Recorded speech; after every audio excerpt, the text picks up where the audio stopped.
El sueño es un proceso vital cíclico muy complejo, pero que sin embargo del que queda mucho por investigar. Y por otro lado, influye de una forma increíble en nuestra vida, tanto que un tercio de nuestros días lo dedicamos a dormir, más o menos un tercio. Sin embargo, parece que no conocemos todas sus repercusiones y la etiología y el tratamiento de las patologías del sueño, como puede ser el insomnio o la narcolepsia.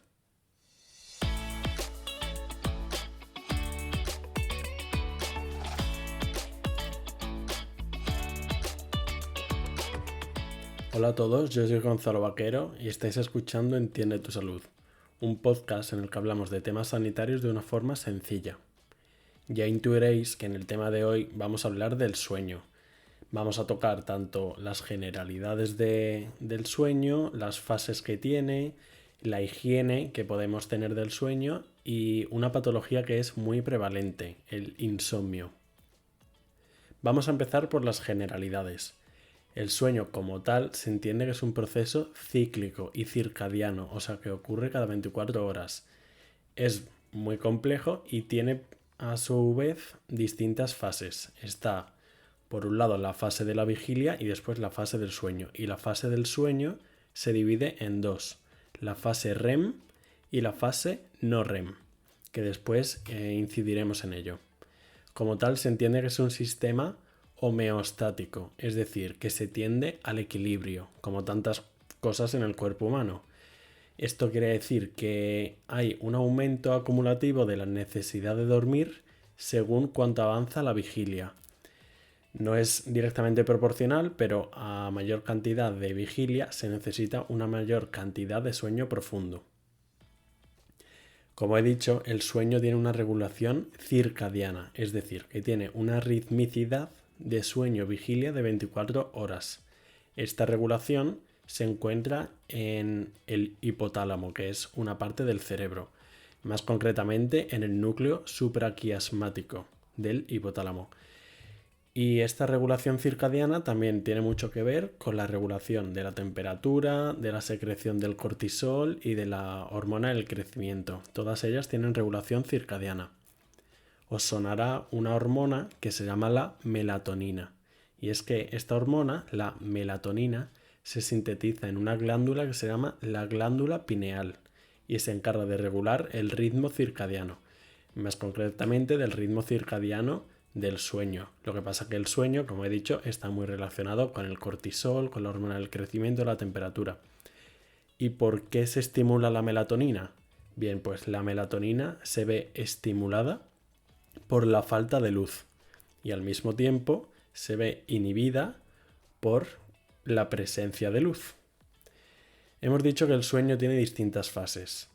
La primera fase del sueño se llama la fase no REM. REM significa, en inglés son siglas Rapid Eye Movement.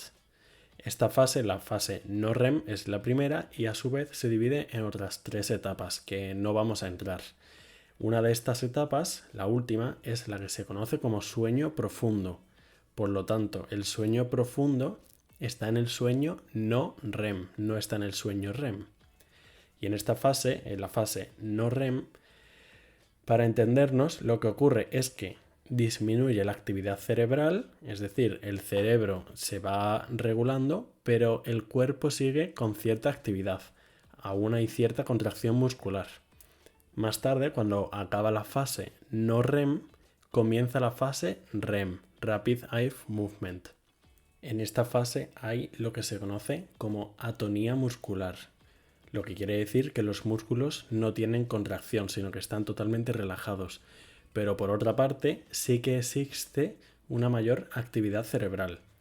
Por lo que la actividad cerebral, cuando está más disminuida, es en la fase no REM. No en la REM. Y en la REM, por eso, como hay mayor actividad cerebral, es cuando ocurren las pesadillas, cuando ocurren las ensoñaciones, los sueños. A lo largo de la noche ocurren más o menos entre 4 y 6 ciclos de sueño y cada uno dura unos 90 minutos. A medida que avanza la noche, los ciclos se van haciendo más largos y del mismo modo va aumentando la duración de la fase REM. Ambas fases son fundamentales, tanto la fase no REM como la REM, y cada una tiene unas funciones. Hablando del sueño, es bastante más importante la calidad que la cantidad. Se suele decir que hay que dormir unas 8 horas. Bueno, en realidad sí y no, es más importante la calidad. Lo importante es que sea más de un 90% de calidad. Si tú duermes 6 horas, pero de una calidad muy elevada, también está bien. Al mismo tiempo que si duermes 9 horas, pero te despiertas muchas veces, la calidad disminuye y va a ser peor que haber dormido 6 horas, pero de mucha mayor calidad. Por lo tanto, en el sueño es mucho más importante la calidad. Bien, ¿y qué neurotransmisores y hormonas están implicados en el sueño? Hemos dicho que la hormona que influye en el sueño es la melatonina. Esta induce el sueño, pero ¿qué hormonas o neurotransmisores más bien influyen en la vigilia? Porque un aumento de estas neurotransmisores aumenta la vigilia, pero si disminuyen también pueden influir en el sueño. Bueno, pues aquí se incluye la noradrenalina, que se encuentra en el locus coeruleus, en la protuberancia, que está en el tronco del encéfalo. La serotonina también está muy relacionada. La acetilcolina, que esta tiene mucha relación con el aprendizaje y con la memoria. La histamina, que también está en el hipotálamo, como decíamos antes. Y también otras que sonarán menos, que es la orexina hipocretina. Estas también son unos neurotransmisores activadores. Bueno, ¿y cuál es la importancia de dormir? Porque todos sabemos que dormir es crucial, pero ¿qué provoca realmente el dormir en nuestro cuerpo? Es tan crucial que el máximo tiempo sin dormir que se ha visto es 11 días, mientras que sin comer se puede estar hasta más de un mes, se pueden estar varias semanas, 40 días. Entonces se puede decir que dormir es casi más importante que comer. Y las funciones de dormir como tal son muchísimas, pero podemos destacar que es fundamental para la plasticidad neuronal. La plasticidad neuronal se entiende a los mecanismos de adaptación del cerebro y para ir regulándose. También es muy importante para la regulación endocrina y metabólica. Hemos dicho que tiene mucha relación con el cortisol, con la hormona del crecimiento. La hormona del crecimiento, cuando se segrega, es en la fase REM del sueño, se segrega durmiendo. El dormir también es crucial para eliminar los radicales libres. Los radicales libres son unas sustancias tóxicas de nuestro organismo que tenemos que ir depurando, y de esto también se encarga el sueño. También para restaurar la actividad eléctrica de nuestra corteza cerebral, y hay que regularla. Para disminuir el riesgo de eventos cardiovasculares. Esto está relacionado porque una disminución del sueño provoca un aumento del cortisol, del estrés metabólico del cuerpo. Por eso el sueño está relacionado con los eventos cardiovasculares. También se sabe que hay una correlación directa entre el sueño y la activación del sistema inmune. Al mismo tiempo, la falta de sueño se relaciona con una menor actividad del sistema inmune. Y evidentemente también influye en la consolidación de la memoria y del aprendizaje y en regulación de ciclos como en la nutrición. O sea que, como veis, tiene muchísimas relaciones. Vamos a pasar ahora a hablar del insomnio, esta patología tan frecuente y que incluso muchos de vosotros tendréis, porque es que se estima que hasta un 40% de la población tenga problemas de sueño. Insomnio crónico, que se entiende si dura más de 3 meses, siendo en estos 3 meses mínimo 3 veces por semana, o se estima que ocurre como de 10 a 15% de la población adulta. O sea que muchos individuos tienen insomnio crónico, y el insomnio de corta duración se entiende si es menor a 3 meses. Y pues episodios puntuales ha podido tener hasta un 35-40% de la población. Se puede dividir el insomnio en distintos tipos. El más frecuente es el insomnio de conciliación, que es cuando el tiempo de latencia para iniciar el sueño es superior a 30 minutos, o sea, es la dificultad para dormirse, en el que el tiempo de latencia es demasiado elevado. Ese es el insomnio de conciliación. En segundo lugar estaría el insomnio de mantenimiento, que es en el que el paciente se despierta varias veces durante la noche y tiene dificultad para volver a conciliar el sueño. Por lo tanto, el despertarse tanto y disminuir el número de horas de sueño, disminuye la calidad de dicho sueño. Por tanto, insomnio de conciliación, insomnio de mantenimiento, y el tercero es el insomnio de despertar precoz, que el mismo nombre lo dice. Es el paciente que se despierta a una hora muy temprana, pueden ser las 3:30, las 4, y no vuelve a dormirse. Este insomnio de despertar precoz es típico en ancianos y en personas que sufren depresión. Puede ocurrir en otros pacientes, pero en estos es lo más típico. ¿Cuál es el tratamiento del insomnio? El primer escalón sería la higiene del sueño. Como en tantas patologías, antes de iniciar un tratamiento farmacológico, se inicia un tratamiento más conservador. ¿Y cuál sería el tratamiento para la higiene del sueño? Pues sería mantener un horario fijo para acostarse y levantarse. Esto nos ayuda para los ritmos circadianos. También el permanecer en la cama el tiempo suficiente, un número de horas suficiente. El evitar las cenas demasiado copiosas. El evitar siestas demasiado prolongadas. No está mal dormir siestas, pero es mejor que sean cortas, como de 15-20 minutos, pero si son demasiado largas, influyen en el sueño. También se recomienda no hacer ejercicio muy extenuante un par de horas antes de irse a dormir, porque aumenta el cortisol y distintas hormonas. Es necesario tener una temperatura agradable y unos niveles mínimos de luz. Evitar tanto el hambre como las cenas copiosas, y además también hay que tener en cuenta el utilizar la cama solo para dormir, no utilizarla para ver la televisión, para leer, para escuchar música, la radio, para comer, que esto también es frecuente. Y es que el insomnio como tal se define como una dificultad persistente en la iniciación, mantenimiento, consolidación o calidad del sueño que ocurre a pesar de una oportunidad y de unas circunstancias adecuadas para dormir. O sea, que no haya luz, que la temperatura sea agradable, pero que además repercuta al día siguiente.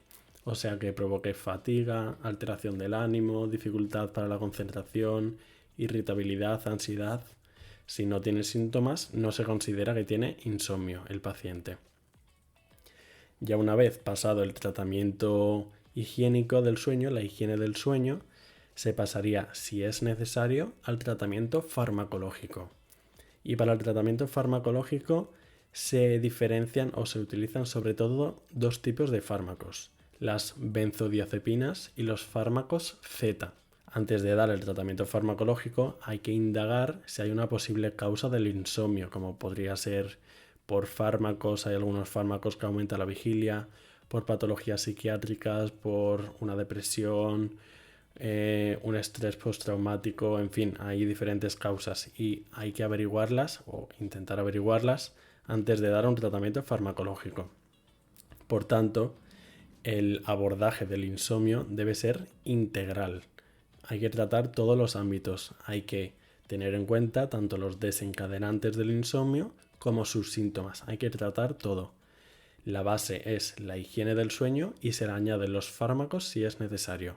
Porque es que el problema de estos fármacos, de las benzodiazepinas y de los fármacos Z, que digamos que en general son fármacos hipnóticos, es que crean tolerancia y dependencia. La tolerancia como tal es la necesidad de aumentar la dosis para provocar los mismos efectos, y la dependencia estaría relacionado con un síndrome de abstinencia. Y es que además pueden provocar un efecto rebote y también hiperexcitabilidad al quitar los fármacos. Por eso es necesario quitarlos de forma gradual. Por otro lado, se debe utilizar la dosis más baja posible que sea eficaz y un tiempo restringido. Estos fármacos, los hipnóticos, no se deben utilizar más allá de 2 a 4 semanas.